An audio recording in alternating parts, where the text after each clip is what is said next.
And now we are moving ahead with the panel discussion number 3. It's about the securing the grid operation, integration of the RE generators for the data acquisition and control challenges and mitigation. And for that, I would like to invite on a stage our moderator, Mr. Gautam Kapoor, Managing Director and Lead Cybersecurity Accenture in India. Can we have a big round of applause, everyone? Thank you very much. And into this, our panelist will be Mr. Anwaya Bilas Sengupta, DGM and alternate CISO, Grid Controller of India Limited. Mr. Pugalenthi Ji Kasi, Alt CISO Grid Operation, Tamil Nadu, SLDC. And Mr. Hardik, Director of Ranmuktey Grid Technologies, LLP. So can we have a big round of applause for this panel discussion, everyone? And now I request Mr. Gautam Kapoor to please kindly do the honors. Thank you very much.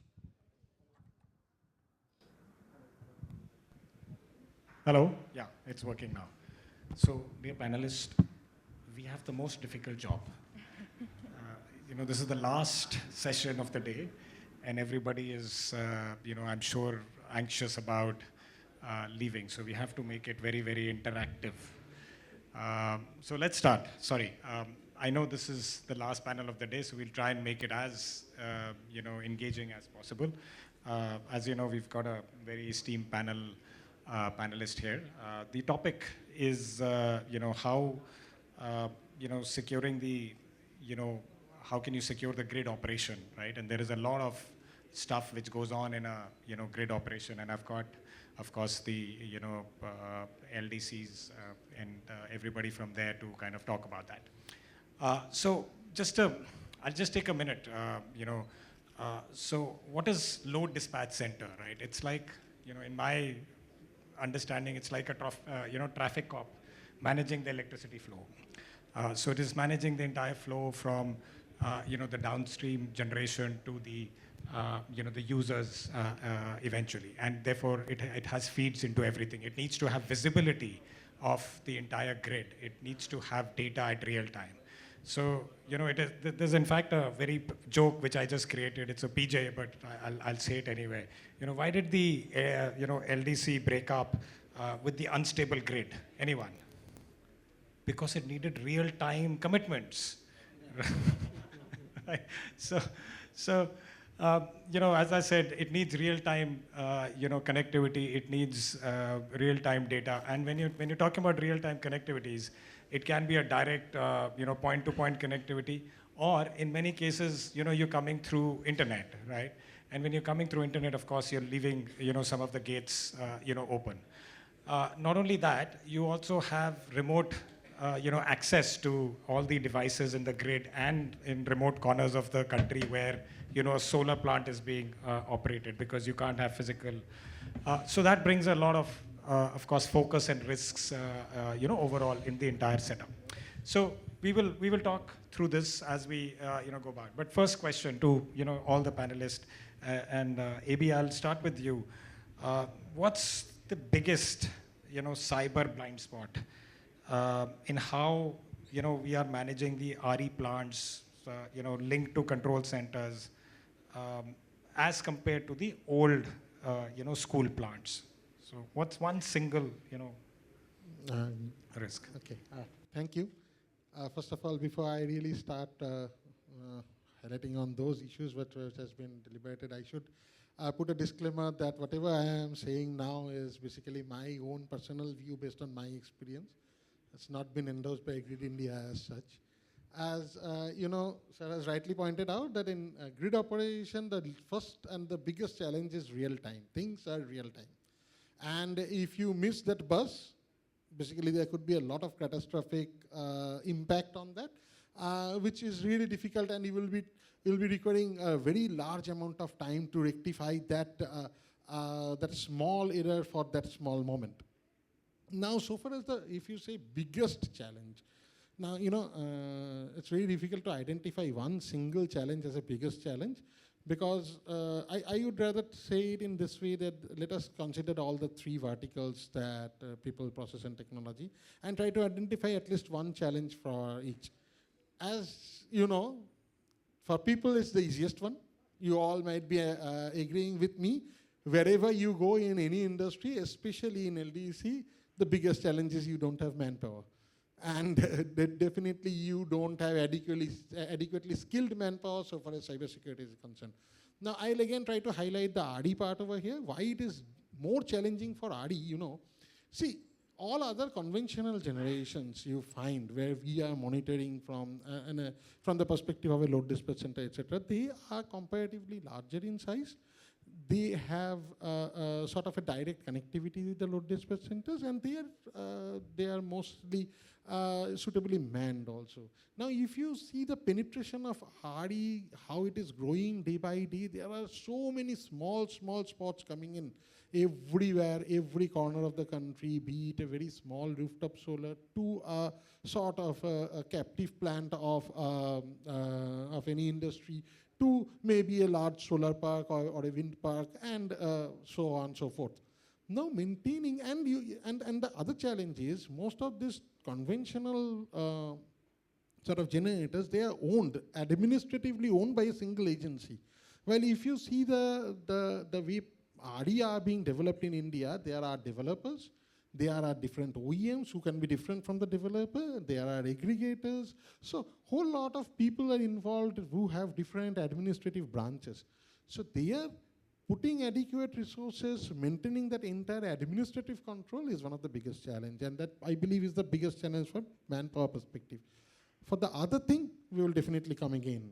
So, okay, so people is of course one of the biggest challenge. Mr.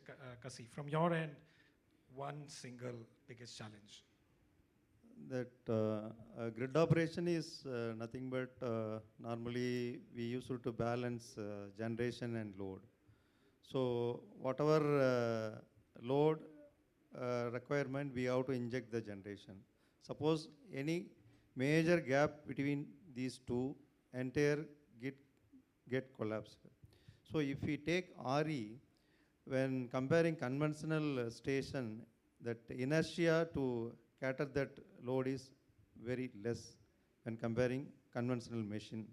So in grid, that frequency is the main vital parameter, and secondary level voltage.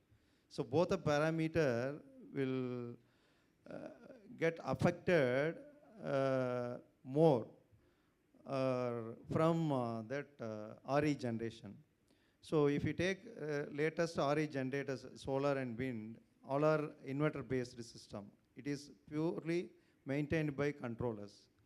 So it can be intervened by any computer science knowledgeable person to intervene the system and do some changes in the generation and type of injection in the grid. So based on which they can disturb the grid. That is what my So false yeah. data ingestion Yes, leading yes. to unstable grid, Yes, if yes, I may say yes, so. yes. Right? So okay, perfect. So Yes. people, false ingestion. Hardik, from your perspective, just warming up. Good evening and welcome everybody for this opportunity to me that I am able to share the stage with these wonderful people. So talking about technology, see if we look at 2012, the Great Indian Blackout.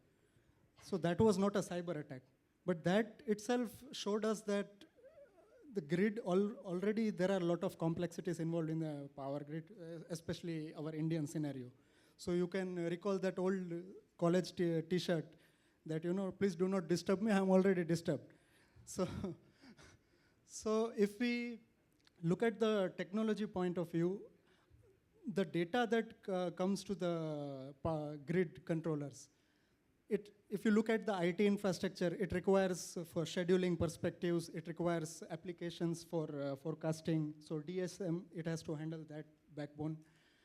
Other than that, the OT data, which reads to the grid. So no doubt it goes over one of our protocol. But if you look at the substation level, then there is a gateway which aggregates data of the substation over 61850 protocol.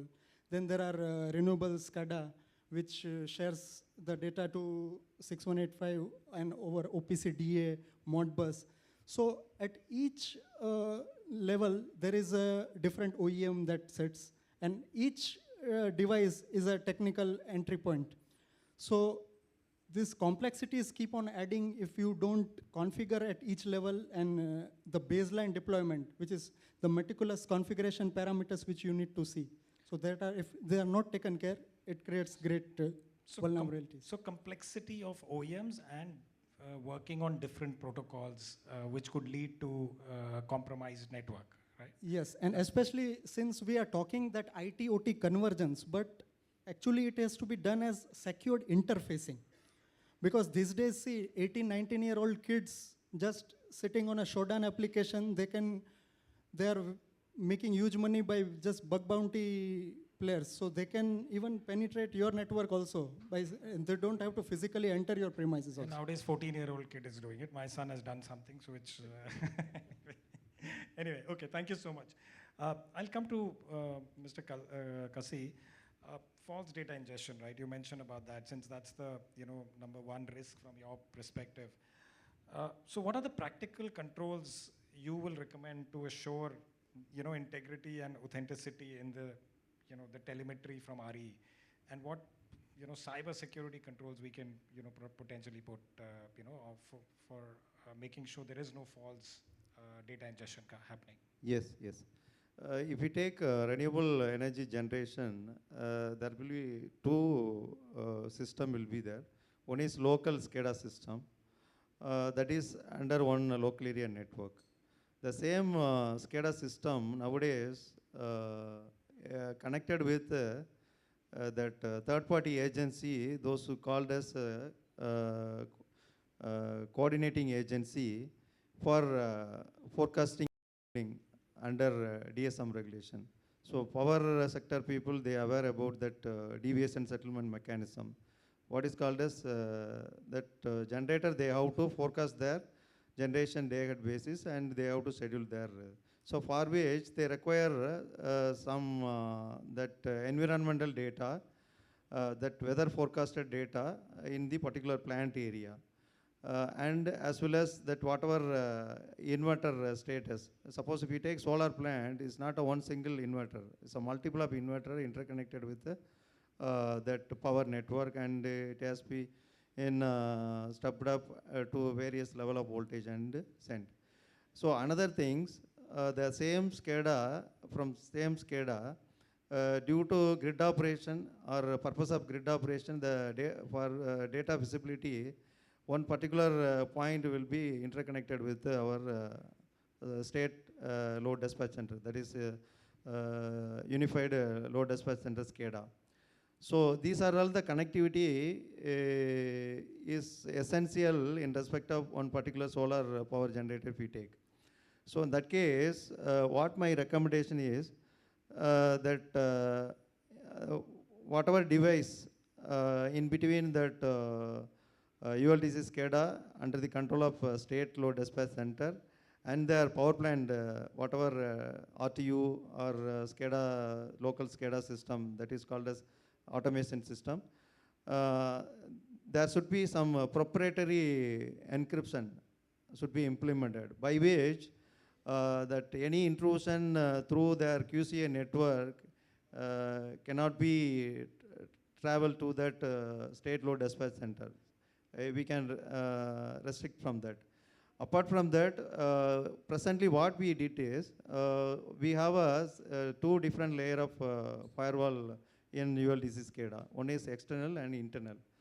So that external SCADA, that external firewall is used for interconnecting all our remote stations as well as private power plant, wherein what we implemented is, whatever, suppose if you want one power generators get connected with our SCADA for data visibility, so first we will give the IP design and all to them. That IP, apart from that IP, MAC ID also we are whitelisting in the firewall itself, in the external firewall, that is the perimeter security firewall. So parallelly we insisted that power plant people also to introduce firewall in their end also. So apart from that, we can ask them to enable some proprietary encryption in their data transfer to the state load dispatch center. Likewise, we can ask them to put some zonal kind of zoning kind of arrangements, that is a VLAN kind of arrangement to interconnect with their third party, that whatever QCA kind of Right. So, people. so very strong network security Yes, controls, yes, micro-segmentation, yes. encryption. So based on of my communication. recent survey in the field, they are not maintaining their such kind of standard over it. They are not at all understanding the importance of that severity. Yeah. That is that thing. Yeah. So we have to educate them. That is the main thing I wanted to say. Yeah, let's hope nothing goes down tonight. Yes, awareness. Yeah, awareness. So that is my. Yeah, okay. No, thank you, Mr. Kasi. Yes. AB, I'll come to you. With so many, connections on RE, right? Remote connectivities, you've got solars, wind, so there is a lot of those assets coming, towards the grid. So how should a grid operator rethink critical assets, right? It becomes very, tough to, think. So in your view, what are the critical assets which can destabilize a grid? Now again, I'll answer it from the two perspectives. One, obviously, critical asset from the perspective of grid. Now, as Grid India, obviously, you will find even there are published list of what we call as a critical infrastructure or assets in the grid, be it maybe some of the identified substations or its transformers, etc., which are in a very strategic or critical locations or point or connected to a very strategic or critical load, where if there are any disruption which may impact the grid in a larger manner. Similarly, there are generations which are declared as critical. And possibly, if we consider this entire sort of a power system at large, as on date, there are very different type of scenario where we consider RE also as a very critical very critical from the perspective of the total generation available. Now, there are time of the day where basically RE penetrations are so high that we consider that as aggregated generation of the RE, it's very considerable that if that goes down or if there are any disruption in that, which can have an impact on the frequency or the load generation balance. But if we consider individual plants, obviously, as on date, really, it's not like a Alta Mega power plant or something like that, which can have that type of a power number to change. So again, now from the perspective of I myself being the CISO and from the perspective of the monitoring and visibility of the grid, what are the critical assets? It's very important that we understand our crown jewel. So for me, obviously, my data acquisition system at the control center, maybe at the regional load dispatch center, maybe at the national load dispatch center, the data acquisition system, my scheduling system, what they have identified, are one of the most critical infrastructure which has been declared as CII also. And we want to protect that. We want to protect our perimeter accordingly. But in power system, the biggest challenge is basically all of these are connected, be it a very small power plant, then from that plant to the next layer of the control center, from there to the maybe SLDCs, and then to the regional load dispatch center and national load dispatch center. All these things are connected through IP. And hence, the vulnerability, if it lies in any of these layers, can have an impact on my system. So while we are trying to identify the critical infrastructure, we are also trying to identify that what are the connectivity, how far it is reaching, and how we really can protect all those things through possibly different regulatory and technical mechanisms. That is the thing.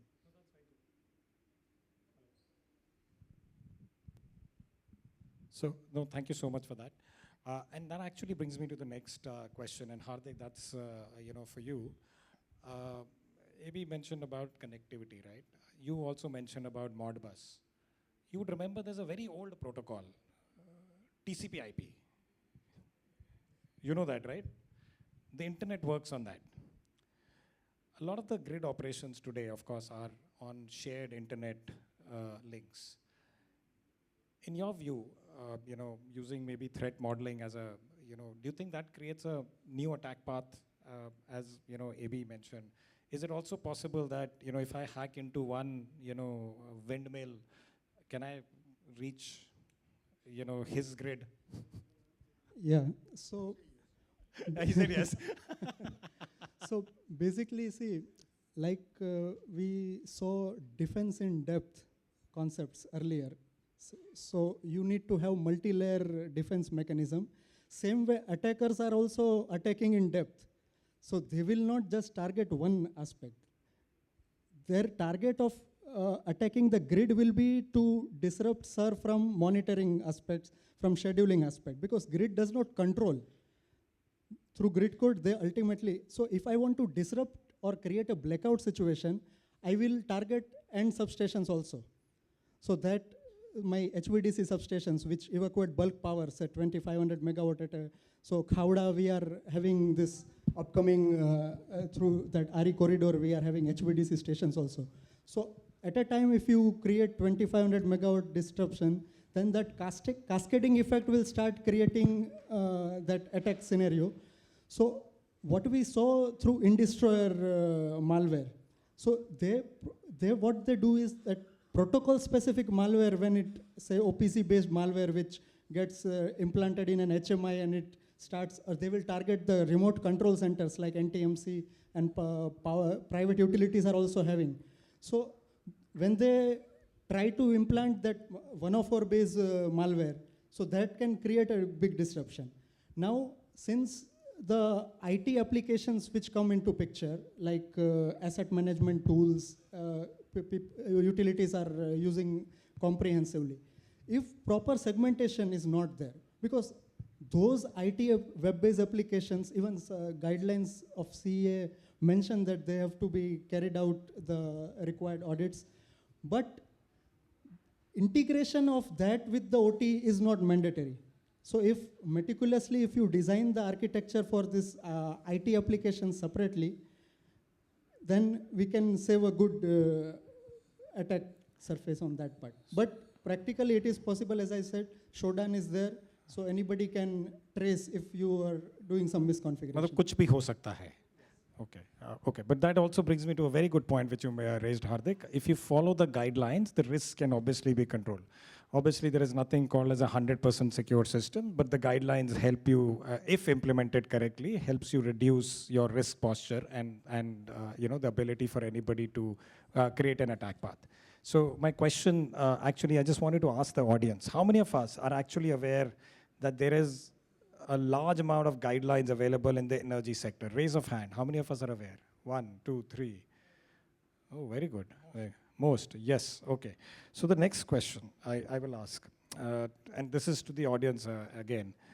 For maintenance, how many of us allow remote maintenance using VPN for OEMs? 1, 2, 3. The rest is all open. We don't use VPN at all. Is it an honest reply? That's my question. And that's a very honest reply. Okay. Question to ABU on the guidelines itself. Now, do the current power sector guidelines are sufficient, or does it need? Controversial question, eh? And you said it's your personal opinion, so you can speak your mind out. And I can say, from my perspective, and again, my personal opinion, I think they're inadequate. I personally feel there is a lot which can be done. And in some cases, the way we are structured, if you don't have a regulatory mandate, nobody does anything, right? Again, not to be quoted, but my personal opinion. But if you have a regulatory guideline, if you have some guidelines or a mandate, then everybody starts to comply. We might say compliance is a bad word, but that's how I feel we can enhance our maturity. Your opinion, maybe. I have to start with a contradiction with sir, because I also agree with you, it's not adequate, and as it is not adequate, that's why now this new CA regulation is also coming up with a lot of improvement in that scope. But I will disagree with sir on one point, that compliance is always a bad word. Because why the regulations are not adequate? Because we are just trying to comply with the regulation. We are not trying to implement the regulational requirement in true spirit. Say, for example, I'll just give you, it's my practical experience with auditing, etc. Myself being a 27001 certified auditor, I have seen in many places going for audits that you need to do a risk assessment. It's a basic, basic requirement of an audit. If you go through the risk cards or risk assessment, statements of the organization, you'll see that 90% possibly of these organization has done the risk assessment by some consultant, like sir sitting here, and possibly the risk statements and their day-to-day functions are no way related. So when we are talking about compliance, whatever regulation you give, it won't be adequate. Second, another perspective I'll try to highlight here is when we are trying to design regulation, then also we need to think of practical implementability of that regulation. I can give you n number of examples. See the NCIIPC Rule 2018 for protected system. It asks for a CISO who is reporting to the head of the organization. None of the power sector utilities, major power sector utilities, really do have a person who is in the highest authority sitting in the SLDC who reports to the head of the organization. And you are asking that SLDC must have a CISO who is reporting to the head of the organization, which is quite challenging for them. So when we are trying to give provisions in the regulation, those who are basically building that regulation also need to try to understand what are the ground reality and how we can place the regulation in an evolving manner so that the regulations can be, I should not say complied, but followed, can be implemented in true spirit. So these are the two gaps, sir. But there are a lot of improvement going on. People are giving their mind, and obviously improvements are going on. No, I'm sure there is a lot happening, and I look forward to some of the new regulation because we want a secure grid, obviously. Mr. Kasi, I will come to you. There is a lot of dependency on third party when you're managing the grid. There is a dependency on third party. There is platforms, there is SCADA, all of that. AB also mentioned that sometimes the CISO reporting is very different, or the security responsibility is very different. In a very diverse environment, where do you pinpoint the security responsibility? Is it the OEMs? Is it SLDC? Is it the generator? Where does the security responsibility ideally should lie? Actually, everyone I wanted to start from that whatever guidelines from CA, they are the authority for power sector and everything. Yeah.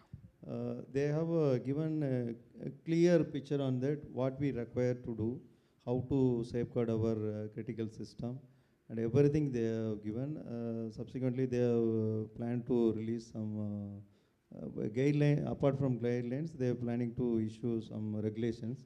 Apart from that, so many statutory agencies there, CERT in CSET Power, then NCIIPC, then CSK. If you take our SCADA system, we have multiple REMC SCADA for Renewable Energy Management Center like that, which is having SCADA and interconnected with all pooling station and all. And we have a ULTC SCADA, it's maintaining entire substation and power station, everything interconnected. Other than that, for management purpose and web-based energy scheduling purpose, we have a IT-enabled system. In between, we have an integration. So whatever web-based energy scheduling, that scheduling data should be reflected in the SCADA system. So for which we need some integration. Then for management purpose, power planning and everything, we need a real-time, whatever yesterday, how much load will be their generation, this kind of integration. So this is a very complex system. So in that case, so many regulatory provision, this and that is available. One part, based on my experience, where we are lagging, that if we take previous days, only government generating station will be there. So only government, for example, central government or state government, generating station only will be connected. They are generated power and injected into the grid for the usage of consumer. Nowadays, everything is open to everyone. So anybody can have that money. They can come forward to put their own plant, either renewable energy solar plant or conventional plant or whatever, even network substation they can come forward to install and integrate with this kit. So now it becomes, for management perspective, is very very complex. So many entities, private sector, private-based stakeholders in the grid. So that regulation, that Bible for grid operation is the Indian Electricity Grid Code. Okay. So they are also keeping on, they are revising that provision in respect of even cybersecurity. They have included some new clause. So based on which so many monitoring authority they are there. So under our grid operation state level, so SAR is the nodal cert for us to regulate our whatever cybersecurity measures and everything. They are keeping on monitoring and everything. So where we are failing in, we are not able to insist that private players to implement such kind of cybersecurity measures. Suppose failing which, how you will affect it, like that we are educating. But even now they are not come forward to implement that things because the cost. Mandate chahiye, sir. Cost, yes.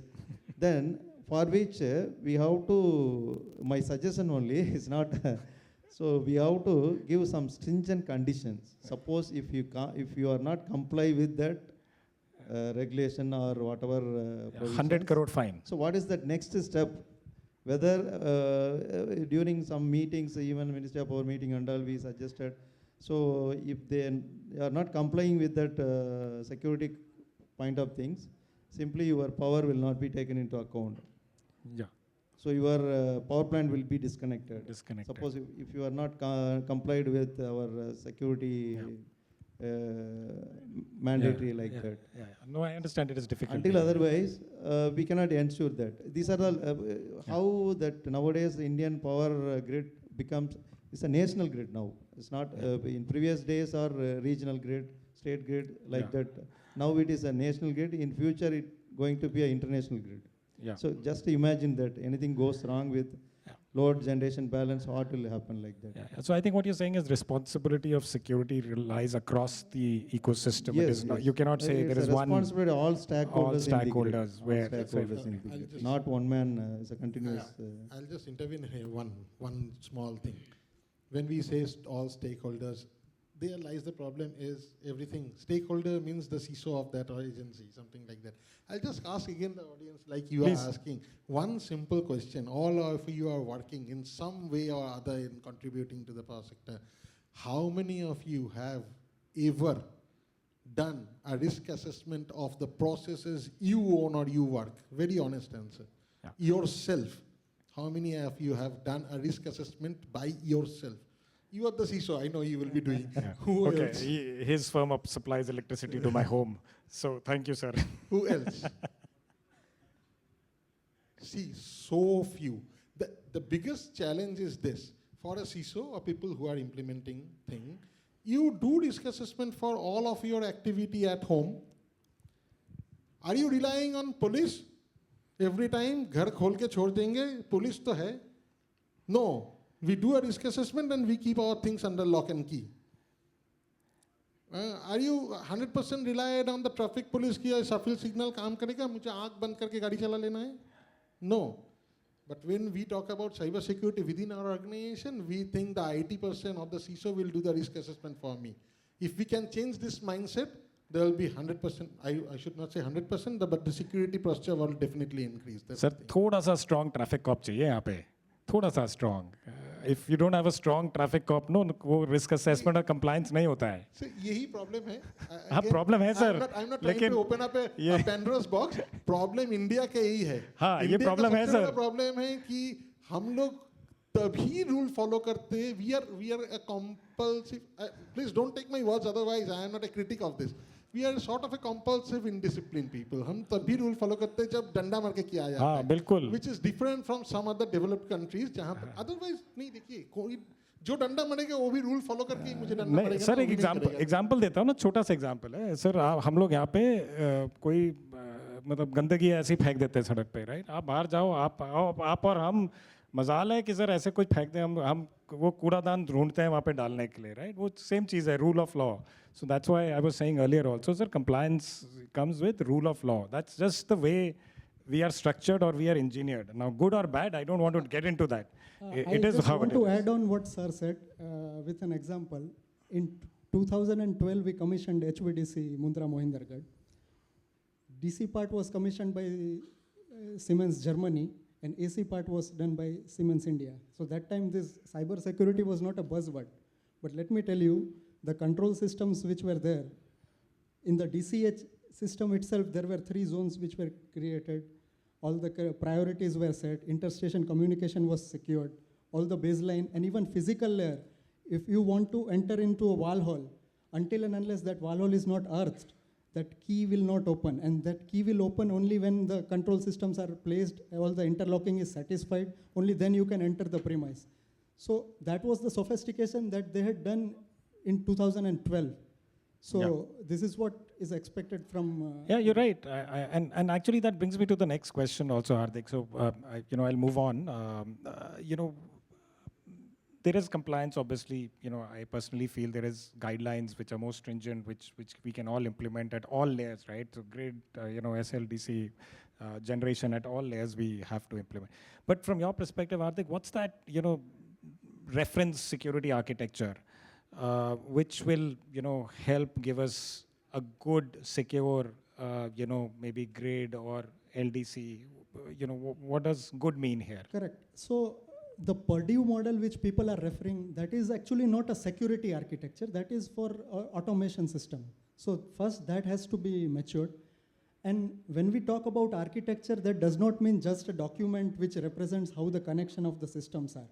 I can show you 2 architectures with same layout and same visible appearance, but the cybersecurity posture of both the plants can, because when you design an architecture, so we talked about security by design, right? So that should start right from, say, first is the standard compliance, be it CA, or when you are writing the specs have to be explicit such that it doesn't reveal too much, because I have come across certain utilities, when they write the specs, actually they are serving the attacker everything on platter. Once if they read the specs, they can identify what solutions they are using. Even IPs are mentioned in the technical specs. So that is one part, that when you write the specs, you have to be meticulous enough to mention clearly the requirements. Then when you design the engineering stage, that time you have to review the BOQs and your architecture connectivity, discuss in detail with the OEMs. Then you have to go for factory acceptance testing. That's where you deploy the baseline. So with each SCADA application, that baseline differs, because some may be thick client base, some may be thin client base. So if an HMI is making a remote session and accessing the server, so if you are following some checklist point of view that RDP has to be disabled, you cannot deploy that same in a thin client base, because it requires to be made assessment. So some different decom settings, some different settings have to be done, and they have to be exclusively checked. Like suppose we see that somebody from cybersecurity, they just visit 2-3 days in a factory and they say that we have completed. That is not the way factory acceptance testing has to be handled. Yeah, Hardik, you mentioned about the OEMs, and again, personal opinion here. I think OEMs are part of the problem. My again personal opinion, because they've created such protocols and proprietary protocols, and many of them very old, which are not even designed for security, right? And we are running some of these systems on that, and we continue to run it. So I think OEMs are also, while they are also now providing the solution and saying, hey, we are, and saying that we are not part of the problem, but I think they've created, such an ecosystem which we are all unfortunately dealing with. But I would also like to mention that, see, in OT, CIA takes priority 4, 5, and 6. 1, 2, and 3 are safety, reliability, and performance. So I have visited 2 plants which are means they confidently tell that we have not patched our leading manufacturing PCBs Yeah. and all. They say that we have not patched for 8 years. For 8 years, yeah. So Maybe more yeah. see, protocols, there are vulnerabilities, but to mitigate that, you can at least do something at the surface level. Where there are legacy systems, you can at least form a perimeter. There has to be controls. How that's where the experience of an OT engineer comes into picture. Yeah. If you try to deploy IT solutions blindfoldedly into OT systems, that will not work. Yeah, which is what I was saying. TCP/IP is probably only for the it is for the internet, and Yes. there are tons of other protocols which you all need to understand. You mentioned about TCP/IP. Now we are sharing data, telemetry data to the grid over one of our protocol. And also the remote control centers work on one of our protocol. Now, if you just procure a firewall, that doesn't serve the purpose. It has to be next generation firewall. Yeah. Procuring also doesn't serve the purpose. You have to configure it. Sometimes what utilities do, they allow everything and they say we are complying. That is not compliance. Yeah. You have to enable the signatures which are specifically to, because this next generation firewalls are having those capabilities. Yeah, I love the rule, allow any. Best rule ever. Anyway, last two questions. And then we'll open up for the audience. Mr. Kasi, at the state level, of course, you oversee a lot of smaller, REs. Do you think security can be managed at a state level more economically? We have like a central state level OT SOC, just an example, or have a central, state level managed security for these REs and mandated you have to use, these security services, or you can leave it at the RE level to manage? Yes, actually nowadays the grid get connected with the distributed generation, sir. So threat is not only is a cyber attack kind of thing. So threat for grid is loss of generation.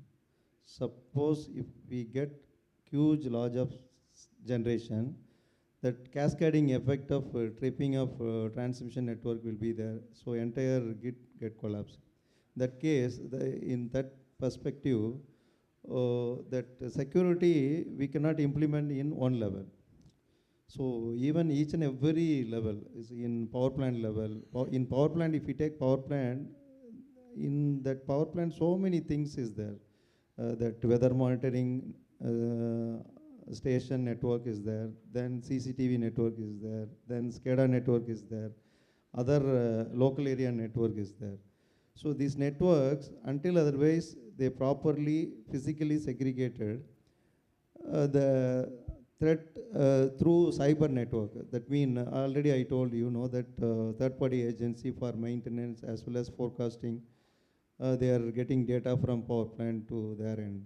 So through that, they are integrating that network through MPLS VPN. That MPLS VPN, we cannot say is 100% security. So suppose by misconfiguration of bandwidth service provider, through that MPLS network, the internet can be enabled. So like that only that network. So previous days and all point to point, that bandwidth service provider, they have given only bare channel, communication channel. Over it, we will make that TCP/IP road. On top of it, other communication will be established. Yeah. Okay. But in that perspective, if we take each and every level, we require to ensure the security. Okay. Stations, power station, substation, then even in future, consumer point of level also, smart metering kind of techniques is going to implement throughout the country. Yeah. So that case, in even that consumer point also, we have to ensure that security. Consumer, yeah. So like that, right, and that's an enormous task, enabling at all levels, and at every level, it's a different requirement which you have to undertake. Yes, maybe. Right, so you have to have different strategies of, So we have to create the frameworks for each and every level. If you take a state load dispatch center, what is that cybersecurity requirement? Yeah. So before that, we have to analyze what is that functionality. So what type of that vulnerability will be there. We have to analyze, we have to study that thing, based on which we have to create a framework for particular each and every location. For power plant, we cannot compare with whatever requirement at power plant level and load dispatch center level or substation level. Each and everywhere, it's require its own framework. Yeah. Then only we can ensure the correct kind of security implementation there. Yeah. No, thank you so much, Mr. Kasi. Last question, Mr. AB. If there is a cyber incident, God forbid, what are those capabilities which, either the grid should have or, SLDC should have, which can, one, detect, respond, and recover? Those three capabilities are very important. So what would you, suggest? Yeah, we always say that we really cannot implement 100% security, and there will be incidents. So the biggest thing is how resilient my grid is, how I really can quickly respond to the incident, recover from the catastrophe. Before I answer this question, I'll just make one note on this, the part which we are saying about the typical architecture. In grid operation sector, there is an initiative taken by CSAT Power with Grid India and NCI Efficiency certain. We are coming up with a typical IT and OT architecture, standard architecture for all the country to follow. And I believe this can be taken as an example and can be followed in other sectors like generation or transmission also, just as input.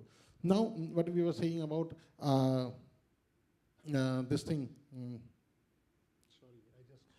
Detect, respond. Yeah. So from that resilience perspective, what we have done from load dispatch centers, we have disaster recovery sites for each and every load dispatch center in India. And the system is built in a way that is, we concentrate on resilience most, because we know that there will be time from both the perspective, from a cybersecurity perspective, as well as from the grid operation perspective, there will be time when there will be failures. And really cannot avoid failures. So like when we design the grid, we keep redundancy on the grid. So it's not like that, okay, if there is one transmission line fails, then the grid will go off. There are N-1, N-2 type of contingency. Similarly, for all our CII, there are N-1, N-2 type of a contingency which has been built. So we can assure you that from that perspective, our as on date Indian grid and the grid operation sector as such is secured. God forbid something may happen, but if you see the past experience of different type of partial blackout, or even as you have told the 2012 blackout, etc., the way we have responded or the speed in which we have recovered is exemplary. You can refer various documents available that the speed in which Indian grid has recovered is exemplary. No other country could have achieved that type of a recovery speed from total blackout or say partial blackout. From that perspective, we are well designed, in fact. Okay, lovely. Thank you so much, everybody on the panel. I really learned a few things, but any last comments from anyone? No? Okay. To the audience, any questions, please?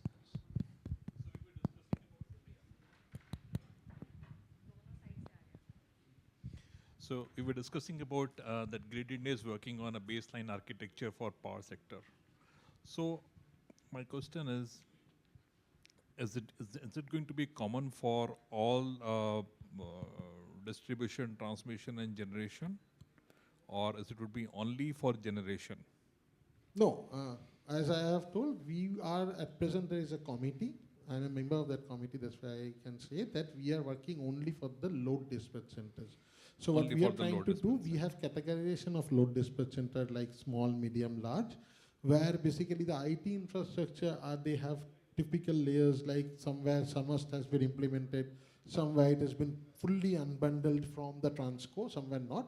Based on that, we will be coming up with certain recommendations and a typical architecture for small, medium, large, where we will be basically concentrating on the typical IT infrastructure with their web layer, enterprise layer, and the CII layers.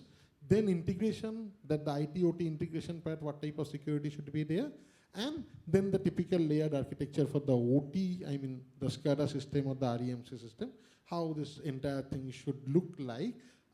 taking references from frameworks like NIST and 62443, etc. So we'll be designing that architecture, and along with that, we'll be highlighting that what are the provisions of these frameworks which we are using. So it's only for the grid operation. So another question to all and moderator, do you think that there is a need for national baseline architecture? Where, as we have in IT, should we have something in OT as well, where we can, keeping that as baseline, we can phase out the legacy, or we can plan to phase out the legacy? I always give a controversial answer, so I'll have the panelist answer first. What I should say, there are national cybersecurity framework available, and there framework are is different. Yeah, framework is different. I'll just framework is different. Framework is for benchmarking. You're asking we for all, some we all should benchmarking. be, yes. You're asking Framework for is some benchmarking. I'm asking. I believe yes, it's high time, because why I am saying I believe yes, because the maturity of various utilities, and in India the power sector is not governed by single or one or two utilities. There's so many utilities, and maturity is different. So if we can have certain guideline, obviously that will help. See, Germany is a country which would say that all my assets are compliant with 62443. Can we come and say that all my assets are compliant with 62443? So Something like this I'm talking about. Example. Hardik, you want to answer that? Yeah, so, sir, to answer to that question, see, 62443 is something that we also deploy at substation level. The point is, what do you consider as an architecture? Is it just a document? No. First of all, at process level functions, they will connect to the IDs or the PLCs. Then they will connect to the servers. So, Sir, I'll repeat my question. Yeah. Today, if you go to market and buy a Windows 7 PC, you will not get. Tomorrow, do you think the same should be applied to OT? yeah, so you have to select the correct version. I'll add one just point to that. Okay. In So what specs, if you don't buy? I'll just add one point to that. What if you when don't you are buy talking of anything? 62443, for any audit, normally we put in tender 62443 compliance should be there. But any organization you take, any audit you do, first it has to be done by at least 2 internal audits before you do an external audit. How many companies have trained 62443 guys? Exactly, that is the question.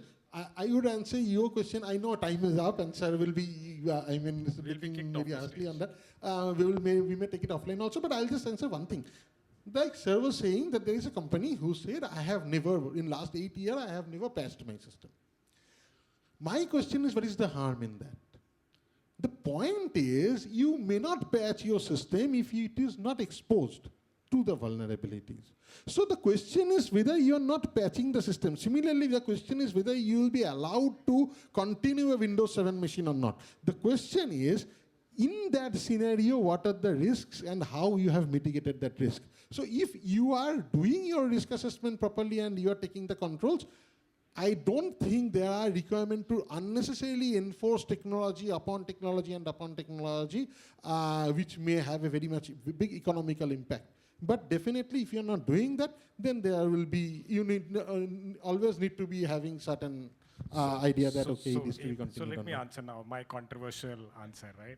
So it's, your question is like, asking if everything will get changed to quantum computers, right?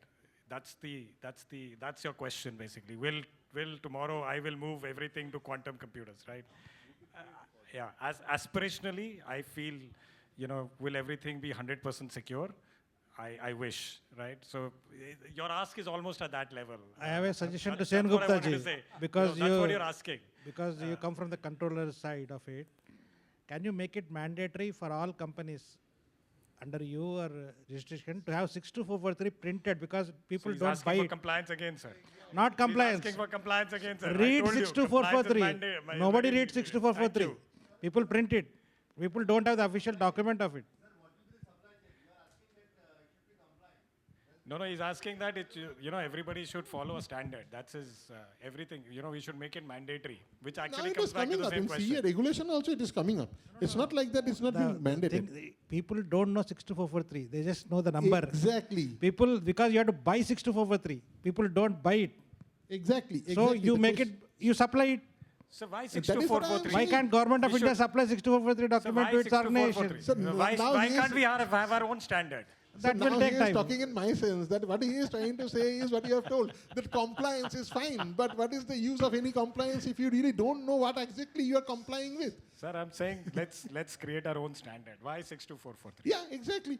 Exactly. Even that work is also going on. IISc Bangalore has taken up the challenge of creating their own standard. But the point again is, sir, I'm sorry to say that I belong to those people who have started working on the ground. So I really, most of the time, try to avoid all those documented standards, etc. No, those are very important.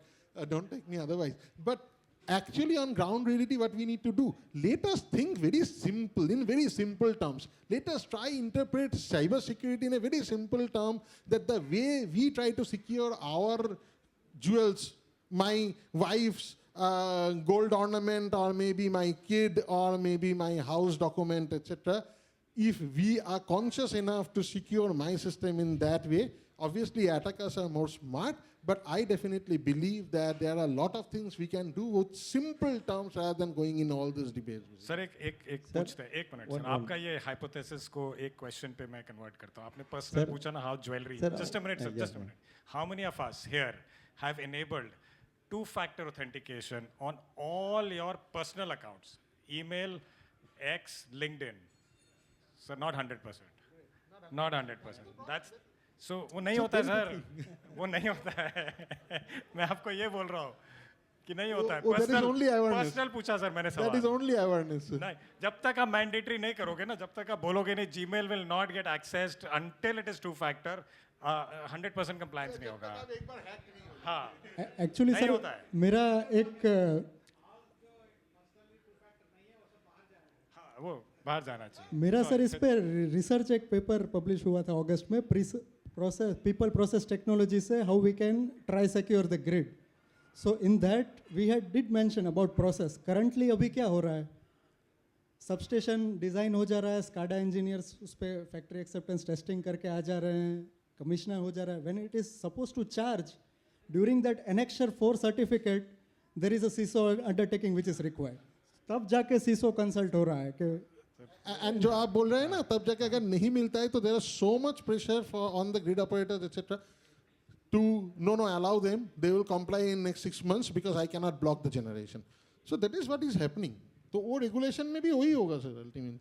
Sir, one more challenge in my mind is if you take cybersecurity measures or some technological implementation and everything. So country is the matter. So intelligence or make in India like that, we are not able to ensure that, because we cannot predict whether, suppose if we get product from China, so in future what will happen, we cannot know. So recently faced one, even within India, some solution provider, due to some contractual issues, they stall the system without knowing that user.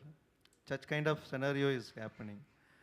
So in such case, in security product point of view, how we can go ahead further to implement new technology from other countries like that. That is a very big challenge among all end users. So even that is one. CEA guidelines of 2021 mandate the CPRI testing, but how many people are actually doing? That is again a bit. Come up with testing only. That's not proven. Mandate Windows 7 will not be allowed. That's what anyway, I think we'll not be able to solve this here. Sorry, I think time's up, and she's really waiting. We'll take it offline, please. I'm so sorry. We've overshot our time, and this is blinking very badly. So thank you so much. Thank you, You sir. know, I really enjoyed this session. Personally, I did. And I hope the audience enjoyed. It was the last one. I tried to make it a little interactive. But thank you so much, everybody, for being patient. Thank you very thank you, much, thank Mr. Gautam Kapoor, to make it so much interactive. And we love listening all this, the facts that you make it out here. Now we are moving ahead. I request Mr. Gautam Kapoor to please kindly felicitate the other panelist. Mr. Anwaya, Bilas, Sengupta ji. Can we have a big round of applause, everyone? Mr. Kasi. Everyone, please put your hand together for Mr. Kasi. Mr. Hardik.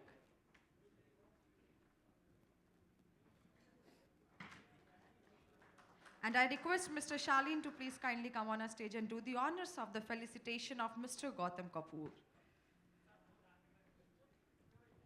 Can we have a big round of applause, everyone?